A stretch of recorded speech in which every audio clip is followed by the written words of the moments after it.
Hello. The case study that I decided to look at this week is entitled Davis versus Monroe County Board of Education. This is taking place in 1999, but actually the events that took place during for the case take place between 1992 and roughly 1990 or mid 1993. This case is involving a fifth grade student at a local elementary school in Monroe County, Georgia. In fact, the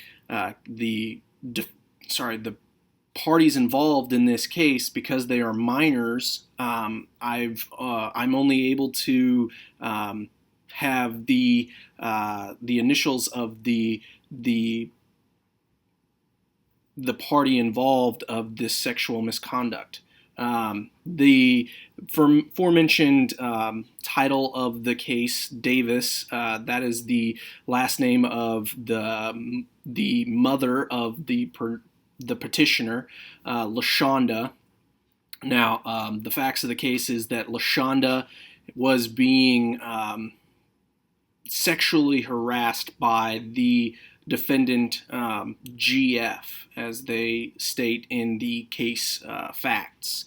GF had reportedly tried to touch LaShonda's breast and genital areas multiple times.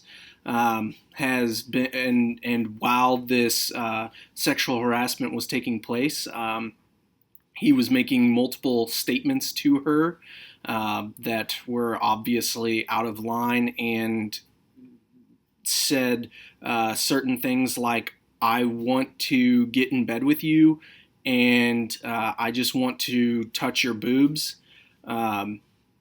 LaShonda had mentioned this sexual harassment to both her mother and to the classroom teacher. The classroom teacher, Diana Fort. This was December of 1992 through January of 1993 that these allegations had taken place. This is not the only time in which GF had been trying to harass LaShonda, or LaShonda being the only victim of GF's misconduct. There were multiple individuals, multiple female students in the classroom that GF had made sexual advances upon or said sexual misconduct statements to during this roughly 7-month period of the allegations. The major issue takes place especially when LaShonda and her mother, and of course the other victims of this sexual harassment, try to deal with this situation.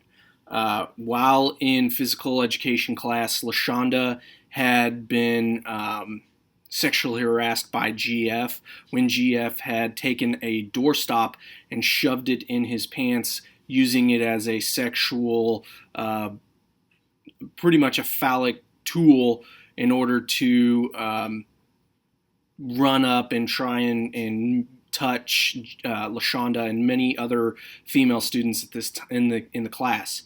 LaShonda and other female students who were being mistreated and sexually harassed tried not only to talk with the phys ed teacher, Maple, but also another classroom teacher. And in fact, a group of individuals, including LaShonda, were trying to talk to the principal, Query, at the elementary school, but the classroom teacher had said, "No, if he wants to see you, he will talk to you." Of course, the disciplinary actions that were being said that were taking place were not being taken place against GF, and it was not until mid-May of 1993 when charges were filed and GF had pled guilty to sexual battery, not only to LaShonda, but also to the other female students that were involved in this case as well. The school board did nothing to really discipline GF, and when Mrs. Davis, the mother of LaShonda, had found out about this, she in turn filed a suit reporting that the provisions of Title IX, the Education Act that was established in 1972, were being violated because of the sexual misconduct and sexual harassment that GF was conducting to both LaShonda and other female students in the class. The lower court, the federal district court here in Georgia, decided that there was not enough evidence, nor was peer-to-peer sexual harassment included in the Title IX provisions of preventing educational opportunities for female students. The plaintiff, Davis, she then filed an appeal. The Court of Appeals for that area of Georgia, they decided that it was, again, not enough evidence, and again that peer-to-peer harassment was not included in Title IX and under the provisions of the law. This case goes all the way to actually the U.S. Supreme Court, and it is actually decided that both the lower courts were out of line in their decision, and that this case involved the provisions of Title IX, and in fact, the sexual harassment that was being brought about by GF was in fact hindering the female students from obtaining the education that they deserved, and the suit that was filed for damages damages for LaShonda was actually affirmed, and the case of the lower court's decisions were reversed by the Supreme Court. This really sets in motion a large change in how the administration, both athletic and academic administration, deals with sexual misconduct and sexual harassment allegations. There's now a more proactive form of trying to deal with sexual harassment in the schools, especially peer-to-peer, because a lot of these students, they are not being heard, they're not being dealt with the way they should be, and this really opens more opportunities for female students to be able to come and express their fears and allegations of sexual misconduct by male peers in their classroom or at school. This really sets, again, a precedence for athletic directors of how to deal with student athletes who are sexually harassing other student athletes or other students in general, and what to do disciplinary action-wise to these student athletes or to the students themselves. This also shows that the administration must now follow the laws of Title IX, that the provisions that are set forth in Title IX need to be addressed, and they need to be prosecuted. The students who are performing these sexual acts or sexual harassment misconducts need to be taken care of and dealt with under the law, and need to be prosecuted.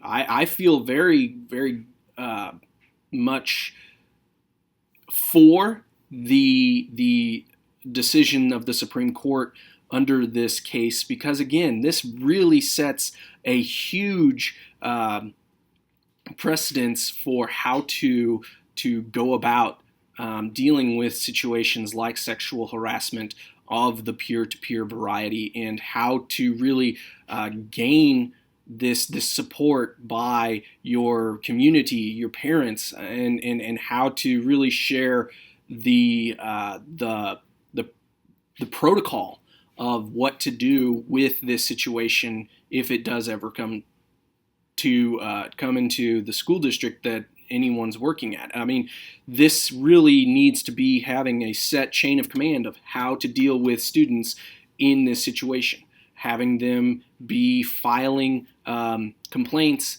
with administration, and of course administration dealing with this situation as quickly as possible, not allowing it to be going any further than the school administration, not having to get involved with the school board or for anything further than that. I feel like what happened in this case of Davis versus Monroe County Board of Education was completely out of line, and there needed to be something done at the school level with the administration long before this case ever got into the court system. And there needed to be some type of a protocol set in place for this situation to be dealt with as quickly and as efficiently as possible.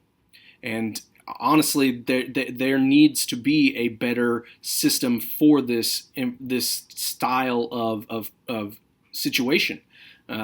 And I'm planning on definitely dealing with it as quickly and as efficiently as possible when I do become an administrator, and any allegation would not be taken lightly, and I would investigate as quickly as possible to deal with this situation and get as much information as I can in order to punish those individuals who are dealing with this. I feel that this is a major issue that's taking place in many schools and workplaces around the country, and it needs to be dealt with as quickly as possible. Thank you.